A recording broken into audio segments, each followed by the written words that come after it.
चांद पर भूकंप आ गया। पहली बार सुना होगा कि चांद पर भी भूकंप आता है। यह वो तस्वीर है जो लैंडर खड़ा था, जो रोवर ने तस्वीर ली है और लैंडर ने ही इसे रीड किया। इस भूकंप को पढ़ा है लैंडर ने ही कि भूकंप आ गया चांद पर। अगली तस्वीर दिखाइए, यह चांद की सतह।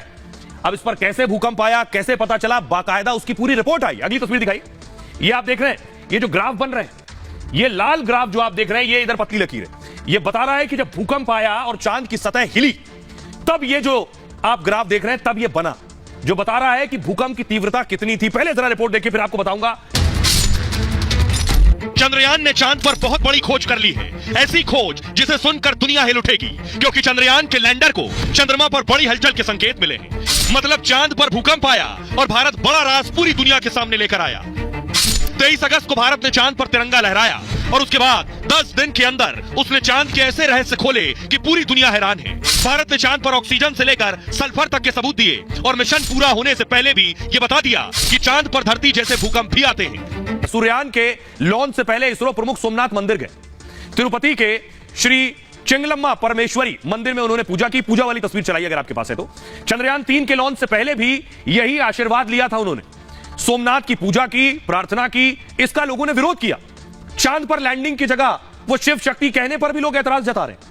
दावा यह है कि विज्ञान को धर्म के साथ जोड़ना ठीक नहीं है। आप वैज्ञानिक हैं तो आप पूजा क्यों कर रहे हैं? आपके दिमाग में आपका दिमाग साइंटिफिक सोच रखना चाहिए। कुछ सियासतदान विज्ञान के हिंदूकरण का भी आरोप लगा रहे हैं। असल में विज्ञान और अध्यात्म का बहुत पुराना रिश्ता है। मैं कहूंगा विज्ञान और धर्म का रिश्ता भी पुराना है, दर्शन का रिश्ता भी पुराना है। दरअसल विज्ञान और अध्यात्म दोनों ही सत्य की खोज करते हैं, लेकिन अध्यात्म को कट्टरता या सिर्फ कर्म कांड से जोड़ना बेहद गलत है।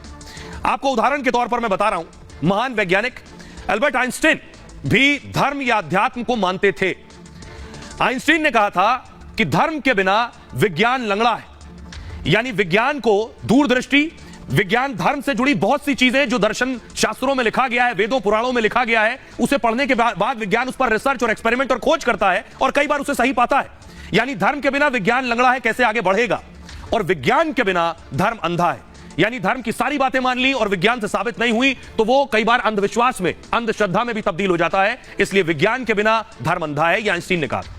विज्ञान वही समझ सकते हैं जो सत्य के लिए समर्पित है। उनका मतलब था कि वैज्ञानिक खोज मानवता की भलाई के लिए हो, अध्यात्म या धर्म भी मानवता या लोक कल्याण की ही सीख देती है और दोनों का एक साथ होना मानव सभ्यता के लिए अच्छा है। एक बात, एक और वैज्ञानिक जिनका मैं जिक्र कर रहा हूं, भारत के महान वैज्ञानिक अब्दुल कलाम भी धर्म को मानते थे।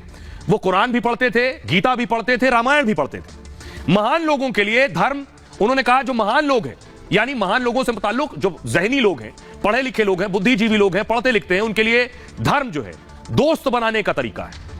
यानी आपको समाज में भी आगे बढ़ाता है तरीका है। और वो कहते थे जो लोग जो धर्म को नहीं समझते हैं उनके लिए लड़ाई का हथियार है। जो छोटे लोग, यानी जो पढ़ाई लिखाई और मानसिक इवोल्यूशन की बात नहीं समझते हैं, उनके लिए धर्म लड़ाई का मुद्दा हो सकता है।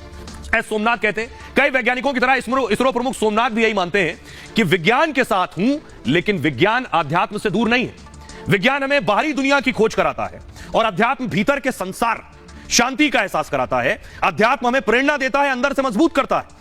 और ऐसे बड़े मिशन में अंदर से दृढ़ होना, मजबूत होना बेहद जरूरी है। मतलब अध्यात्म का साथ मिलने पर विज्ञान की ताकत और बढ़ जाती है।